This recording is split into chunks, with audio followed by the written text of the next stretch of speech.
see so many of you here tonight. My name is Rita Singh. I work with Canol Cymru. I'm the Director of Policy. And I'm also Vice Chair of IWA Women. Today is a packed agenda, promises to be a lively debate for what is one of the last discussion forums that the Cardiff Civic Society is holding, to help them inform their own response to the consultation that will be taking place on the 15th of October. I will kick things off straight away because it is going to be a tight day. So if I can invite Nerys first, who is Chair of Cardiff Civic Society since 2012. Nerys, as part of Cardiff Civic Society, also provides PR services to a diverse array of clients, from biosciences to book publishing, restaurants, media, interior design, and various others. Can I invite Nerys to kickstart the things off? Thank you. Well, thank you, Rita, for improving my business proposition as well. Thanks. Good evening. As Chair of Cardiff Civic Society, I'm delighted to welcome you all here. Could you speak into the mic? Yeah, sure. Can you hear me now? Is that better? Yes. Yep. I hope you'll find the evening interesting and informative. First of all, I'm going to give you a brief overview of the LDP, and then I'll hand over to our panel of speakers. Okay, the first slide is why a local development plan. The LDP will shape the city until 2026. However, its impact will go well beyond that date, as it will set the pattern for the foreseeable future. And the LDP, as we well know, is long overdue.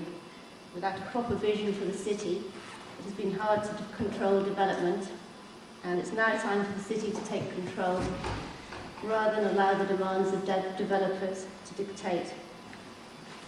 And Cardiff's population is predicted to grow by around 76,000 people in the lifetime of the LDP, creating a need for more than 41,000 homes, which will be discussed by John Punter later on in the day. Therefore, a coherent LDP strategy is essential. So how have we got here? The 2010 LDP fell at the first hurdle, having been deemed unfit for purpose by the Welsh Government Inspectorate. Two of the key criticisms were that it concentrated too heavily on brownfield sites, many of which were subject to flood risk. And secondly, that it failed to address transport issues. Slide 3.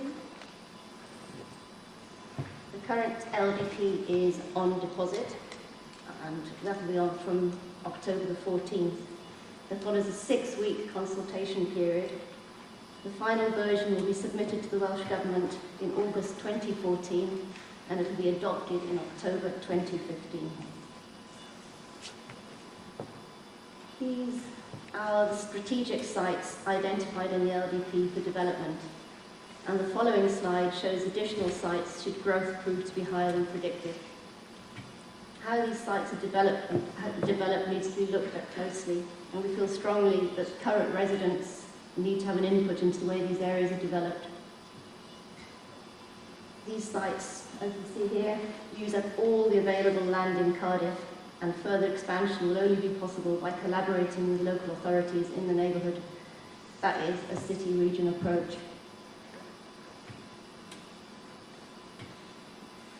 These are the fill-up sites, the ones that will be used if, as we said, if growth is higher than predicted. And finally, transport.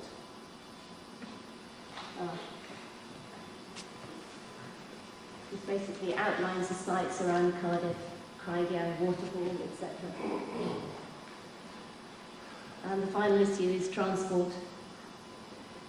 As the first LDP, the 2010 LDP, fell on its nose because of transport, this is a key issue in the current LDP.